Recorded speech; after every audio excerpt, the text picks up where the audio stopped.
Bonjour à tous, j'espère que vous allez excellemment bien. Aujourd'hui on se retrouve pour faire le débrief du Vendée Globe, 85e jour de course désormais sur ce Vendée Globe. Et on a le top 20 qui est en train de se compléter à l'arrivée du côté des Sables d'Olonne. On a déjà le top 15 qui s'est complété avec l'arrivée de Damien Seguin. Et puis un petit peu plus tard, le match 16 minutes seulement entre Benjamin Ferré et Tanguy Le Turquet. Et une trentaine de minutes avec Alan Roura. Ça a été vraiment des belles images. Et puis il y avait le passage du Chenal ce soir avec en plus une surprise du côté de Benjamin Ferré.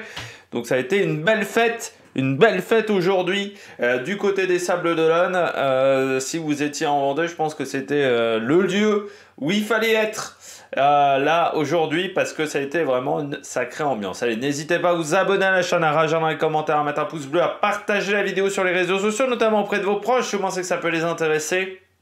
Dans les commentaires, n'hésitez pas à me dire qui vous a plu, qui vous a déçu. Quand vous vous abonnez à la chaîne, vous pouvez rajouter la petite cloche, comme ça vous êtes au courant des dernières vidéos qui sortent, notamment le cyclisme, avec demain la présentation de l'étoile de Bessèges, il y aura des présentations d'équipe aussi demain, parce que bon, ça fait une semaine qu'on n'en a pas fait, en fait ça fait une semaine que j'en ai pas enregistré, les dernières que j'ai enregistrées c'était mardi, donc il va falloir que je me remette aussi dessus, mais aujourd'hui c'était tournoi destination et biathlon qu'il y a également sur la chaîne. Et puis, si vous avez les moyens et que vous voulez soutenir mon travail, vous pouvez faire une super thanks. Vous pouvez également rajouter la petite cloche. On commence tout de suite avec ce Vendée Globe. Et donc, ça a commencé ce matin à 9h30 avec l'arrivée de Damien Seguin. Groupe Apessil. C'était une arrivée un petit peu particulière, l'arrivée de Damien Seguin, parce qu'en fait, il a passé la ligne et juste après, il a passé le chenal, quasiment dans la foulée. Il n'y avait pas beaucoup de monde au final. Hein. Ça a presque une arrivée en catimini. De la part de Damien Seguin, surtout par rapport à ce qu'on a eu pour Benjamin Ferré, Tanguy Le Turquet, Alan Roura. Et ouais, il n'y avait pas grand monde pour Damien Seguin. Je regardais ça un petit peu vers 11h30 quand il y avait le gros match entre Ferré, Le Turquet et Alan Roura. Parce que quand j'ai vu ça sur mon téléphone ce matin, je me suis dit, ouh, ça, il va falloir regarder ce qui se passe à la cartographie parce que c'était vraiment très intéressant. Et Damien Seguin, qui a dit, j'ai pas honte de dire que ça a été un Vendée Globe extrêmement dur du côté de Damien Seguin, mais c'était peut-être celui qui a, depuis le départ, l'arrivée la plus bizarre, parce qu'il n'y avait pas grand monde, et surtout tu sentais que qu'il n'était pas si joyeux que ça, enfin j'avais pas une impression de joie intense, on sent que il venait pas pour ça et que ça a été dur. Ça a été dur. De toute façon, il l'avait déjà dit en interview. C'est vrai qu'il a eu des conditions de course qui ont toujours été compliquées à Damien Seguin. Il n'a pas eu forcément les conditions les plus faciles. Et ouais, en termes de plaisir, c'est pas la course où il a pris le plus de plaisir, Damien Seguin. Lui, on ne sait pas quel sera son avenir parce que le groupe Apessil avait décidé d'arrêter son partenariat, on le savait ça avant le départ, donc maintenant on ne sait pas comment ça va se poursuivre du côté de Damien Seguin, parce que Groupe Apessil était parti sur un contrat de 8 ans, Damien Seguin, un premier contrat avec un premier bateau, c'était le Vendée Globe 2020, et puis un deuxième bateau, où en fait ils avaient racheté, je crois que c'était l'ancienne initiative Cœur, de tête, du côté de Damien Seguin, je sais plus si c'était l'ancienne initiative Cœur ou l'ancien Maître Coq. Du côté de Damien Seguin, là j'ai un trou de mémoire, je crois que c'est l'ancien Maître Coq. Mais ouais, ça s'est pas passé comme il le souhaitait. C'était dur, un Vendée Globe dur, là pour Damien Seguin. Et ouais, elle était bizarre l'arrivée. Même l'arrivée a été dure au final. C'était pas une arrivée si joyeuse que ça autour de... Puis ça a fait une arrivée vraiment en catimini parce que comme... On s'attendait plutôt à ce qu'il attende le groupe de 3 derrière, c'est-à-dire qu'il passe le chenal plutôt dans l'après-midi, vu qu'il y avait voilà, les 3 qui étaient derrière à arriver à 4 bateaux, et en fait pas du tout, il a décidé d'y aller tout de suite. Voilà, c'était une arrivée particulière. Par contre derrière ça a été la fiesta, alors déjà parce qu'il y a eu un combat Ferré, Le Turquet, Roura, au final Roura s'est fait dépasser par les 2 derniers à la fin, dans des conditions de vent faible, donc les foils n'ont pas été avantageux dans ces conditions-là, et puis il faut le dire, Tanguy Le Turquet et Benjamin Ferré ont choisi une meilleure ligne avec un Tanguy Le Turquet qui a pris tous les risques sur les derniers jours de course pour tenter de battre Benjamin Ferré. Il y a 16 minutes, mais ils ont fait un tel match. Je pense que beaucoup de gens ont pris du plaisir en regardant leur combat. Moi, j'ai pris du plaisir. De toute manière, c'était deux bateaux que je voulais suivre avant le départ. Parce qu'il y avait cette bagarre des bateaux à dérive droite et que pour moi cette bagarre des bateaux à dérive droite elle allait être peut-être plus avoir plus de suspense même que pour la gagne, ce qui au final a été le cas. Autant la direction, je trouve, du Vendée Globe, Michel Desjoyeux notamment, et certains ont essayé de les invisibiliser, ces bateaux-là, en les mettant dans le classement et en oubliant qu'ils avaient une particularité et qu'ils ne pouvaient pas suivre la flotte en général. Autant moi j'ai essayé au maximum pendant les différentes vidéos de vous parler de ce classement. Je l'avais fait dès la présentation en fait de la course, parce que je sentais avant le départ de la course que ces bateaux à dérive droite n'arriveraient pas à suivre la cadence. Donc j'avais créé 7 catégories des bateaux à dérive droite dans la présentation des concurrents. Et puis oui, je savais qu'il allait y avoir une belle bagarre parce que on avait quand même des bateaux efficaces, performants. Et puis moi j'avais mis une petite pièce pour tout vous dire sur Tanguy Le Turquet. Parce que Lazare m'avait impressionné l'an dernier en fait. Lazare m'avait vraiment impressionné sur la course, le retour à la base. Parce qu'il faut savoir qu'il avait fait donc la Transat en double. À la Transat en double, il est obligé de s'arrêter à Lorient. À Lorient, il a un trou comme ça dans la coque. Mais vraiment un trou qui fait un tiers du bateau. Il y a un tiers du bateau où il y a un trou. Mais pas un petit trou, hein. On n'est pas sur une petite fente, hein. On est vraiment sur un énorme trou. Ils arrivent à réparer, il arrive à finir la Transat en double, je crois 2 ou 3 heures avant la fermeture de la ligne. Il débarque son coéquipier, il repart pour l'autre course 4-5 heures après en ayant fait une petite sieste. Et la vitesse qu'il avait eue avec un bateau qui avait quand même morflé sur le retour à la base, je m'étais dit, ouf, Lazare, il va falloir s'en méfier. J'avais dit Benjamin Ferré, qui était un petit peu le leader de ce groupe-là, avant l'arrivée de Jean Le Cam et Éric Bellion, parce qu'à ce moment-là, ces bateaux-là, on ne les avait pas vus. Je m'étais dit, Benjamin Ferré, il a un concurrent de poids, il a un concurrent de taille, là, pour la bagarre des bateaux à dérive droite, avec Tanguy Le Turquet. On a vu, ça a été la bagarre jusqu'au bout, avec un Benjamin Ferré qui aura eu ce problème de quille, mais avec Tanguy Le Turquet qui a eu pourtant plein de problèmes, mais qui s'est battu. Il s'est battu tous les jours. Il s'est battu quand il a eu des voiles en moins. Il s'est battu quand il a eu des problèmes techniques. Et il faut saluer l'abnégation qu'a eu Tanguy Le Turquet pendant toute la course. Et l'engagement qu'a mis Tanguy Le Turquet également. Parce qu'il a poussé... Pour moi, c'est lui qui a poussé Benjamin Ferré dans ses derniers retranchements. Et dis-moi qui tu as battu, je te dirai si tu es un bon vainqueur. Je le dis souvent dans le cyclisme, quand la liste de départ elle est pas folle, bon, des fois t'as beau avoir gagné 4 étapes sur une même course, quand la liste de départ est pas incroyable, c'est pas forcément dingue. Là, Tanguy Le Turquet, Benjamin Ferré, il peut dire j'ai battu Tanguy Le Turquet. J'ai battu aussi un triple participant du Vendée Globe qui est Alan Roura. Et puis j'ai battu Jean Le Cam.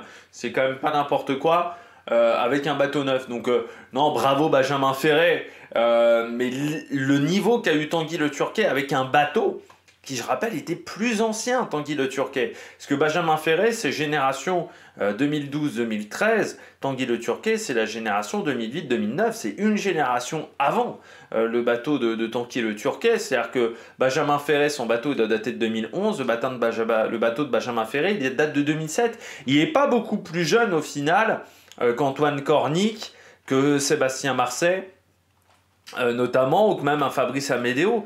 C'est dire déjà le professionnalisme qu'a eu son équipe, parce que c'était pas un gros budget, mais ils ont été bons. Et puis le niveau d'engagement qu'il a eu aussi sur le bateau. Mais bravo Tanguy Le Turquet, bravo. Bien entendu, Benjamin Ferré, parce que c'est pas facile d'être favori d'une catégorie et de tenir la baraque pendant 3 ans. Regardez Jérémy Bayou il y a 4 ans, il est l'archi favori de la course il y a 4 ans.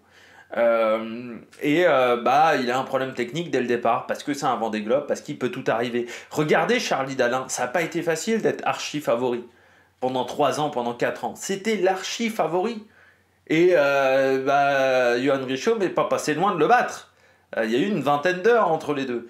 Mais Voilà, Benjamin Ferré il était archi favori depuis 3 ans parce qu'on savait qu'il avait le bateau le plus rapide quasiment de cette catégorie-là, des bateaux à dérive droite, qu'il avait l'un des bateaux les plus récents, hein, tout simplement, et un bateau efficace. François Gabard l'avait démontré, que Clarisse Kremer l'avait démontré également, Paul Meillat l'avait démontré, hein, parce qu'il y a eu des skippers de qualité sur ce bateau. Et là, Benjamin Ferré, bah, il a été super efficace, donc bravo aux deux. Puis bravo à l'arrivée, bravo aussi aux organisateurs. Si Benjamin Ferré adore Murray Head, et ils ont alors, été retrouvés Murray Head. Alors, il faut savoir que Murray Head, je pense que c'est un mec qui est très sympathique parce que on l'a vu quand même un nombre de fois sur les émissions présentées par Laurent Luyat, présentation avant les étapes du Tour de France, hein, les avant-tours de Laurent Luyat, il y avait quand même souvent Murray Head. Dans les émissions de Patrick Sébastien aussi. Mais je pensais aussi à la Marseillaise de pétanque, où on voyait souvent Murray Head. Voilà, dès qu'on l'appelle, il vient Murray Head. Et non, c'était marrant cette séquence, parce qu'ils n'avaient absolument pas prévenu Benjamin Ferré. Et puis la séquence à l'arrivée aussi avec Tanguy Le Turquet, avec Alan Roura. Parce que je trouve que Alan Roura était beau joueur quand même. Il aurait pu faire la gueule complète. En se disant, bon, bah voilà, je passe. Il y a quelques jours encore, je pouvais être 15e. Alan Roura, il pouvait être 15e. Et là, je me fais battre par les deux bateaux à dérive droite, vraiment dans le final. Il aurait pu faire la gueule, il a gardé le sourire, parce il s'est rappelé que c'est son 3e Vendée Globe. À 31 ans, Alan Roura. Et oui, on oublie un petit peu ça, mais c'est une performance de ne pas avoir eu de casse sur 3 Vendée Globe d'affilée. Alors oui, Arnaud Boissière qui a fait ça, mais quand même. C'est fort ce qu'a réussi à faire Alan Roura. Et puis Alan Roura, avant le début de ce Vendée Globe, je n'entendais pas grand chose, hein, je vous l'avais dit. Les 4 dernières années ont été compliquées. Le bateau, il a eu du mal à maîtriser ce bateau, et je pense que son équipe était peut-être un peu trop jeune, un peu trop inexpérimentée. On en a parlé quelques fois en vidéo d'Alan Roura. Pour moi, il est à sa place. Il ne peut pas être déçu parce que sur les 4 dernières années, il a la place qu'il a eue pendant 4 ans. Voilà, il était à cette place-là. Il l'a pas déçu. Il ne peut pas être déçu de son Vendée complètement, Alan Roura. Parce que pendant 3 ans, il n'a pas réussi à aller plus vite. Moi, j'avais dit, il y a quelques jours, s'il finissait 15, pour moi, c'était une belle perf de la part d'Alan Roura par rapport aux 4 dernières années. Sur la fin, ça s'est pas goupillé comme il le souhaitait, mais bon, il n'est pas très loin de la 15e place, hein, il est à 4 heures de la 15e place. 4 heures. 4 heures. Donc c'est rien, 4 heures. Même pas 4 heures. 3h30. Donc non, c'est impressionnant ce qu'a fait. C'est impressionnant, c'est quand même fort ce qu'a fait Alan Roura. Surtout que Alan Roura fait partie de ces skippers, comme Jean-Luc Ham, comme d'autres, qui ont toujours été dans des situations météo merdiques. C'est vrai que lui, il a eu vraiment, notamment l'Indien, ça a été très frustrant pour lui, parce que l'Indien, il s'attendait à aller plus vite, et puis il y avait du vent, de la mer, c'était compliqué de faire avancer les bateaux. Il fait quand même une fin de Pacifique exceptionnelle, Alan Roura. Sur la fin du Pacifique, il décroche tout le monde. Et puis bam, il se retrouve de nouveau à être arrêté au niveau à la sortie du Cap Horn. Au niveau de l'Argentine, il est de nouveau arrêté. Il est arrêté pendant 3 à 4 jours. Au départ aussi, où il s'enfonce dans cette molle. Et j'aimais même sa phrase en interview, le chat est dans la litière. Hein. Ne vous inquiétez pas, vous allez entendre du bruit. Mais j'ai aimé sa phrase en interview où il dit j'attire les molles. Mais c'est vrai que c'est un peu ça, Alan Roura. Il a attiré toutes les molles jusqu'au bout. Mais ça a été impressionnant. Du côté d'Alan Roura. Et puis Tanguy Le Turquet aussi, j'ai oublié de préciser, mais c'est beau Tanguy Le Turquet. Ils avaient amené Lazare, en fait, ce sont des personnes qui sont sans domicile fixe, et en fait on les met dans des appartements, dans des logements en colocation. Tu vois, c'est un beau projet, c'est comme l'initiative Cœur aussi. Et là ils avaient mis pas mal de personnes, notamment le plus ancien coloc de Lazare, qui était également présent. Et c'est beau quand on arrive à allier à la fois le sportif et l'humanitaire. C'est ce qu'a réussi à faire Tanguy Le Turquet. Donc c'est ça aussi que je voulais saluer avec ce projet-là. Et bravo Tanguy Le Turquet, bravo Benjamin Ferré, bravo Alan Roura, parce que comme je dis toujours, finir un Vendée Globe, c'est jamais évident. Et là, ils sont en train de le montrer quand même. Et surtout, Alan Roura, il avait le sourire parce qu'il a dit il y a 4 ans, j'avais pas eu cette densité-là autour de moi. C'est-à-dire qu'il y a 4 ans, j'avais pas autant d'adversité. Il a dit là, c'est un truc de dingue. C'est un truc de dingue. Il comprenait même les propos de Clarence Kremer. Et Tanguy Le Turquet, et Benjamin Ferré, mais quelle course quand même! Faudra, là on peut pas le faire parce qu'il y a Isabelle Yoshke quand on approche, donc ça va être un peu merdique, mais demain on fera peut-être ça, c'est de revoir la course des deux, quoi. Parce qu'ils ont jamais été séparés, et Tanguy Le Turquet, il faut quand même saluer l'océan Indien qu'il a fait, où il est allé dans des conditions mais vraiment difficiles. Il n'a pas eu peur d'aller dans des zones difficiles avec du vent, et ouais, il a attaqué, quoi, il a attaqué sévère. Donc bravo à Hublot, Lazare et Manwalier de Fort Job, c'est-à-dire Benjamin Ferré, Tanguy Le Turquet, Alan Roura. Isabelle Yoshke, elle aussi, il faudra la saluer, Isabelle Yoshke, parce qu'avec un foil en moins, elle arrive à tenir Jean Le Cam. Et ça, c'était pas dit il y a encore quelques jours. Elle a cravaché Isabelle Yoshke sur la fin quand même, aussi on peut le souligner. Parce que voilà, Jean Le Cam, il a moins de soucis d'équilibre. Alors oui, il a des voiles qui sont endommagées, mais Isabelle Yoshke, c'est quand même un foil. Un foil, et c'est pas anodin sur un bateau comme ça. Même si Emma CSF, encore une fois, c'est un bateau de 2007, donc c'est un bateau qui a eu une vie avant d'avoir des foils. Ça a été un bateau marin, comme on dit. C'est quand même pas évident. Et là, ce qu'arrive à faire Isabelle Yoshke, c'est quand même assez impressionnant. Alors on rappelle qu'il faut maintenant passer la ligne normale, hein. On ne passe pas la ligne tempête parce que les conditions sont calmes. Parce que Alan Roura aurait fini 16e s'il avait passé la ligne tempête. C'est ce qu'il a dit, je vais faire de réclamation. Mais je trouve qu'il l'a très bien pris, et c'est bien quand les mecs font pas la gueule à l'arrivée parce qu'ils ont perdu 2 places et qu'ils le prennent correctement. C'est un compétiteur, Alan Roura, mais il l'a bien pris quand même. Parce que il sait que finir un Vendée Globe, c'est déjà intéressant. Et là, Isabelle Yoshke a fait quand même du bon boulot avec ce Emma CSF. Et elle va garder son top 20, ce qui était loin d'être assuré quand elle a cassé son foil. Et bravo à elle. Parce qu'elle était loin d'être assurée, donc bravo. Ah, et j'ai bien aimé Alan Roura aussi qui a dit il fallait que je reprenne sur ce Vendée Globe confiance en mes capacités de marin. Parce qu'il a dit que, ouais, il avait eu des doutes sur ses capacités de marin par rapport au dernier Vendée Globe, parce que il maîtrisait son bateau à ce moment-là, hein, sur le dernier Vendée Globe. C'était un bateau qu'il avait éprouvé. Il avait fait le fameux record de l'Atlantique Nord. Et il avait dit ouais, il fallait que je retrouve confiance parce que j'avais eu que des merdes sur le dernier Vendée. Et voilà, je trouve que il a la confiance d'être un marin. Après, encore une fois, il a sa place par rapport aux 4 dernières années. Puis je rappelle, c'est un bateau qui n'avait pas fini le Vendée Globe, hein, le bateau d'Alan Roura. Donc là aussi, il faut saluer parce que c'était un bateau Alex Thompson. Et Alex Thompson n'avait pas réussi à le finir. Donc bravo déjà pour ça. Alors oui, la place, c'est pas la place qu'on aurait pu estimer il y a 4 ans. Oui, on est d'accord là-dessus. Il y a une déception là-dessus pour cette place-là. Mais par rapport aux résultats des 3 dernières années, il est dans sa moyenne. Voilà, il est dans sa moyenne. Donc Isabelle Yoshke, Jean Le Cam, alors qui a réussi à reprendre un petit peu de marche par rapport à Conrad Coleman pour la 3e marche du podium. Mais il va falloir quand même rester sur le qui-vive, hein, parce qu'il y a une cinquantaine, il y a moins de 50 000 même, hein, c'est une quinzaine de mille entre les deux. Mais oui, il va falloir quand même rester concentré, parce qu'on a vu que hier, Tanguy Le Turquet, il avait 10 000 de retard sur Benjamin Ferré, et à ce niveau-là, et pourtant à la fin, ça a été très chaud. Donc voilà, Jean Le Cam, il va falloir faire attention pour le moment dans le final. Et puis Conrad Coleman, qui moi aussi m'impressionne quand même sur ce Vendée Globe. Conrad Coleman avec ce bateau, avec ce projet assez unique, et qui va l'emmener au bout, ce projet. Avec MS Amlin, et ça, et en plus en ayant fait une belle perf, donc ça il peut saluer le travail aussi de son équipe. C'était une toute petite équipe aussi, MS Amlin, donc bravo à eux. Pédoté, donc un petit peu plus au nord, mais à cause de ses problèmes de barre, mais qui va arriver également demain.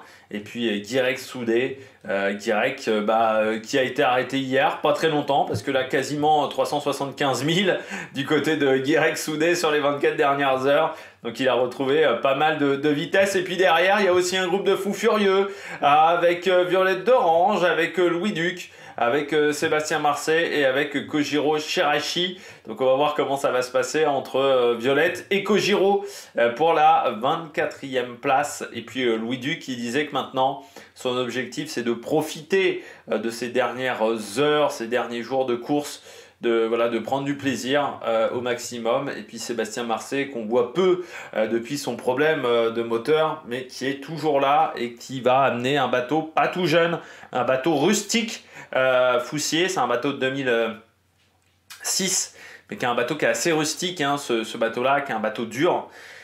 Et Sébastien Marseille qui va y arriver aussi, donc bravo à lui, avec Foussier pour le moment.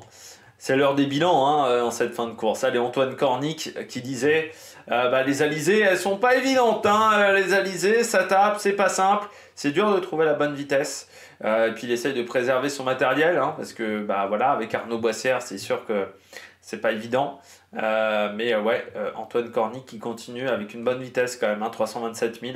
Arnaud Boissière, on n'en a pas parlé, mais qui a officialisé hier son abandon. C'était juste après que j'enregistre, ça devait être 1 heure et demie après que j'enregistre. Il a essayé de refaire du nord, ça n'a pas fonctionné, le bateau était trop instable, donc il part vers les Antilles et donc c'est un abandon, premier abandon en carrière pour Arnaud Boissière sur le Vendée Globe au bout de 5 participations. Les 4 premières participations s'étaient soldées par une arrivée, donc forcément tristesse, lui qui avait l'objectif d'augmenter son compteur de 4 à 5 arrivées d'affilée. Et puis là aussi, on est sur une réflexion quand même du côté d'Arnaud Boissière. Est-ce qu'il sera encore là dans 4 ans? C'est pas si sûr pour lui. C'est vrai qu'il y aura une réflexion pour certains concurrents. Est-ce qu'on continue pas? Derrière, on retrouve Oliver Air versus Jing Kunshu, qui est désormais dans l'hémisphère nord. Jing Kunshu, le concurrent chinois. Là aussi, moi je suis quand même assez fier de ce qu'il a fait, le concurrent chinois, parce que moi j'avais vu les courses de préparation, il était tout le temps très loin, Jing Kunshu, et je m'étais dit, oh là là, ça va être... est-ce qu'il va finir dans les délais? C'était ça mon interrogation quand même au départ de la course, et est-ce qu'il allait finir dans les délais? Parce qu'à chaque fois il était très très loin, et je me disais, tu vois, il est pas super bon. Et je trouve qu'il a beaucoup progressé en 1 an, Jing Kunshu, par rapport au retour à la base et à la transat en double. Donc bravo à lui, et puis à Oliver Air qui est là également, le concurrent suisse. Et puis derrière, on est un petit peu arrêté pour les concurrents de l'arrière-garde, c'est-à-dire Manuel Cousin, Fabrice Amédéo, Denise Van Wunberg, qui ont tous gagné une place avec l'abandon d'Arnaud Boissière. Et maintenant, l'objectif est de se dépatouiller de cette zone de molle, avec un Denise Van Wunberg qui tient... va plus vite que ses petits camarades, 4827,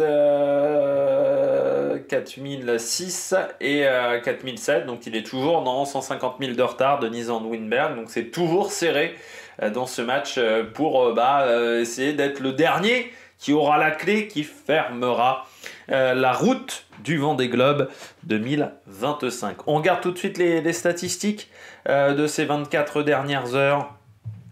Et c'est simple. C'est Guirec Soudé qui a fait le plus de 1000 devant Antoine Cornic, Kojiro Shirashi, Oliver Air, Violette d'Orange. Entre Kojiro et Violette d'Orange, il y a 50 km à peu près de décalage. Sébastien Marseille, Jing Kunshu, Louis Duc, Giancarlo Pedoté. Donc Jean Le Cam qui complète ce classement. Et Denise Van Wunberg est désormais à 8960 km, c'est-à-dire moins de 5000 milles de l'arrivée. Et pour les ETA, Isabelle Joschke devra arriver donc au moment où cette vidéo sera en ligne, peut-être, donc entre 20h et 23h. Donc elle peut encore passer dans le chenal si elle arrive avant 22h10, 22h15, que le chenal sera fermé à partir de 22h35. Du côté de Jean Le Cam, faudra attendre demain matin pour passer le chenal ou en soirée. Et pareil pour Corrad Coleman. Les deux doivent arriver dans cette nuit. Giancarlo Pedote devra arriver, lui, demain matin, du côté du concurrent italien, donc plutôt un passage de chenal dans l'après-midi. Et puis Guirec Soudé, désormais entre le 7 février 18h et le 8 février 4h. Et enfin Kojiro, Violette et Louis Duc, ça doit être entre le 8 février 16h et le 9 février à midi. Donc je pense que la dernière vidéo, ça sera, enfin la dernière vidéo hebdomadaire, on va dire, enfin quotidienne plutôt, de Vendée Globe, ça sera, je pense, le 9. Voilà, on attendra le 9 ou le 10 février avec l'arrivée de Louis Duc, Sébastien Marseille, puis ensuite on fera une dernière vidéo de bilan de ce Vendée Globe. Je pense une vidéo assez grosse, mais là on attendra l'arrivée de Denise Van Woodberg, pour le moment entre le 25 et le 27 février. Eh bien, j'espère que vous avez aimé cette vidéo. Si vous avez aimé cette vidéo, n'hésitez pas à vous abonner à la chaîne, à réagir dans les commentaires, à mettre un pouce bleu. Et puis nous, on se retrouve pour de nouvelles aventures sur Amérique Production. Ciao, ciao!